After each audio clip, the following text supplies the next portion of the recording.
आज मैं फिर एक बार लेके आया हूँ आप लोगों के लिए काफ़ी महत्वपूर्ण विषय।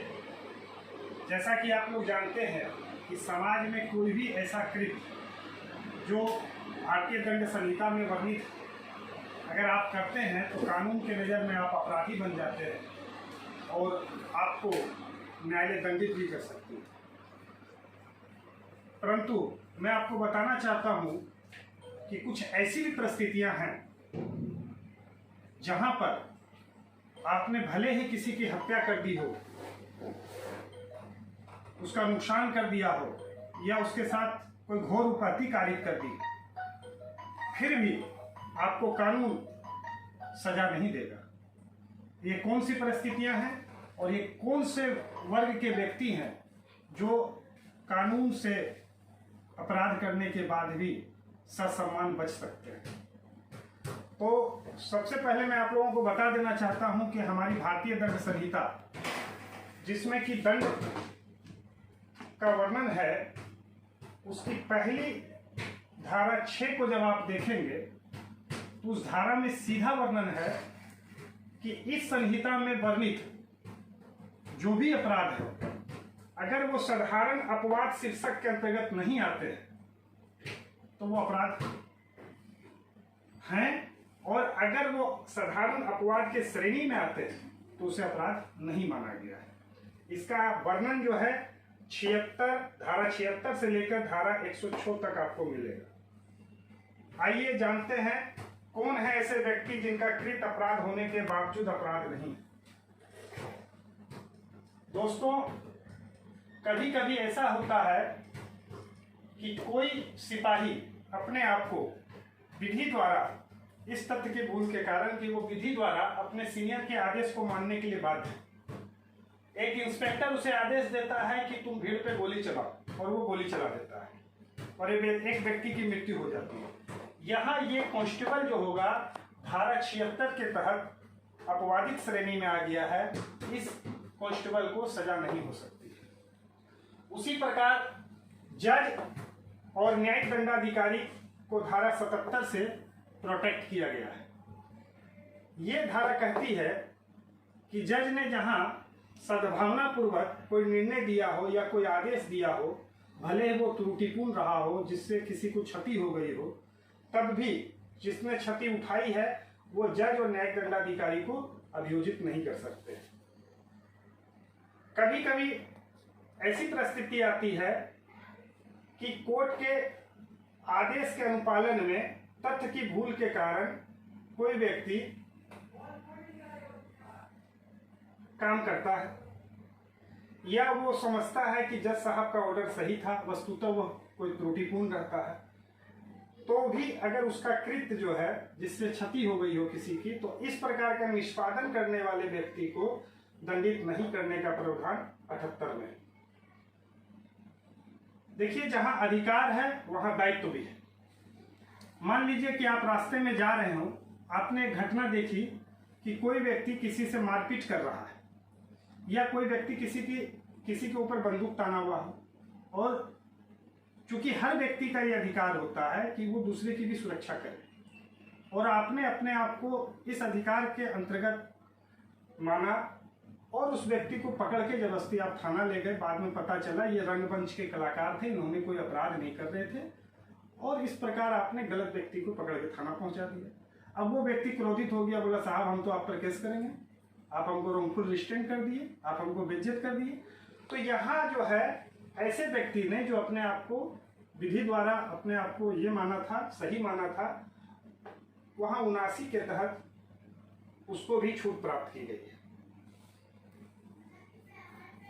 एक ऐसी भी परिस्थिति आती है जब एक आम आदमी विधिपूर्ण साधन से विधिपूर्ण कार्य को सम्यक तत्परता से कर रहा होता है और भूलवश एक घटना घटित हो जाती है, दुर्घटना घटित हो जाती है जिससे सामने वाले की मृत्यु कारित हो जाती है। वहां भी वो व्यक्ति जो है अपराधी नहीं माना जाएगा, उसे दंडित नहीं किया जाएगा। इसका बहुत अच्छा उदाहरण ये है कि मान लीजिए एक लकड़हारा कुल्हाड़ी से लकड़ी काट रहा है और काफी सतर्कता पूर्वक वो अपना काम कर रहा था और कुल्हाड़ी से फल निकल के दूर जाके एक बच्चे के सर पे गिर गई और बच्चा मर गया, तो यहाँ जो लकड़ाहा होगा वो एग्जेम्प्टेड माना जाएगा। कभी एक है आवश्यकता का सिद्धांत। कभी कभी ऐसा होता है कि बड़ी क्षति को बचाने के लिए छोटी क्षति उठाना ही श्रेयस्कर माना जाता है। वैसी परिस्थिति में भी किया गया कार्य क्षम्य होता है। मान लीजिए कि आवश्यकता का सिद्धांत वहां लागू होता है जहां छोटी क्षति को उठा के बड़ी क्षति को दूर किया जा सकता है। इसका एक उदाहरण हम लोग ले लेते हैं।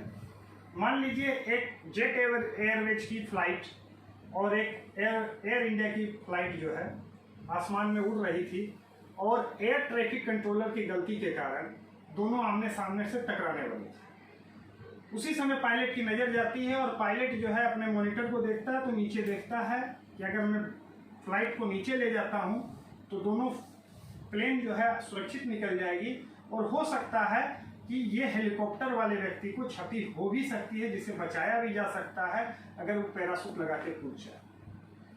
और अगर मैं ऐसा नहीं करता हूं तो दोनों फ्लाइट टकरा जाएगी और उसमें बैठे हजारों व्यक्ति मर जाएंगे। यहाँ पायलट ने क्या किया, वो अपनी फ्लाइट को नीचे ले जाता है जिससे सामने वाली फ्लाइट जो है क्रॉस कर जाती है और हेलीकॉप्टर को डैश कर देता है और हेलीकॉप्टर में बैठा व्यक्ति मर जाते हैं, जो 2 व्यक्ति थे। यहाँ पर पायलट ने जो कार्य किया था वो आवश्यकता के सिद्धांत से प्रोटेक्टेड था, क्योंकि मात्र 2 आदमी की जिंदगी को जोखिम में डाल के उसने 2000 व्यक्तियों की जान बचाई थी। अब इसी प्रकार से बहुत से ऐसे वर्ग हैं जिनके कृत्य को अपराध नहीं माना गया है, जैसे 7 वर्ष से नीचे उम्र के बच्चे, 7 से 12 आने वाले में बौद्धिक क्षमता को देखने के बाद उनको दंडित करने का नियम, पागल व्यक्ति के द्वारा किया गया कोई कृत्य उसे दंडित नहीं किया जाएगा, नशे की हालत या नशे के प्रभाव में अपने मस्तिष्क का संतुलन खो देने वाले व्यक्ति, उनको भी दंडित नहीं किया जाता है। लेकिन ध्यान देना है इसमें कि ऐसा नशा उसने स्वेच्छा से नहीं किया, उसे धोखे से करवा दिया गया। जैसे कि पार्टी में कोई कोल्ड ड्रिंक पी रहा है और उसके साथी ने उसमें वाइन मिला दी। और फिर एक वर्ग आता है चिकित्सक का। चिकित्सक को सहमति के साथ कुछ कंडीशन के साथ मानव हित में काम करने पर अगर मौत भी हो जाती है तो उन्हें दंडित नहीं किया जाता है। इसी प्रकार कभी कभी क्या होता है, आमोद प्रमोद में आदमी खेलने का जोखिम लेते हैं जिसमें कि घोरपाती जान जाने का भी खतरा होता है, जैसे घोड़दौड़ है। तो वहाँ पर अगर सहमति दे के खिलाड़ी खेल रहे हों और उसमें एक खिलाड़ी से दूसरे खिलाड़ी की मौत भी हो जाए तो भी उनको सजा नहीं दिया जाता है। कुछ ऐसी परिस्थितियाँ होती है जहाँ की लोग मजबूर हो जाते हैं क्राइम करने के लिए, एक अपराधी गिरोह का शिकार हो जाते हैं और अपराधी गिरोह उसको बोलता है कि हम तुम्हें हत्या कर देंगे, नहीं तो तुम ये छोटा अपराध हम करके हमारे अपराध में सहयोग करो, और वो ऐसा कर देता है तो यहाँ उस मजबूर व्यक्ति को भी छोड़ा जाता है। कुछ पीटी ऑफेंसेस हैं। पीटी ऑफेंसेस जैसे फूल तोड़ लेना, खेलते खेलते किसी के घर में गेंद चला जाना, ऐसे व्यक्तियों का भी अपराध नहीं माना गया। और साधारण अपवाद का जो महत्वपूर्ण भाग है वो है निजी प्रतिरक्षा, प्राइवेट डिफेंस का अधिकार। इसका वर्णन जो है धारा 96 से लेकर 106 तक में मिलता है, जो कि बताता है कि कब कोई व्यक्ति अपने स्वयं के शरीर या दूसरे के शरीर या अपने स्वयं की संपत्ति या दूसरे की संपत्ति की रक्षा करने में किसी की हत्या कारित भी कर सकता है।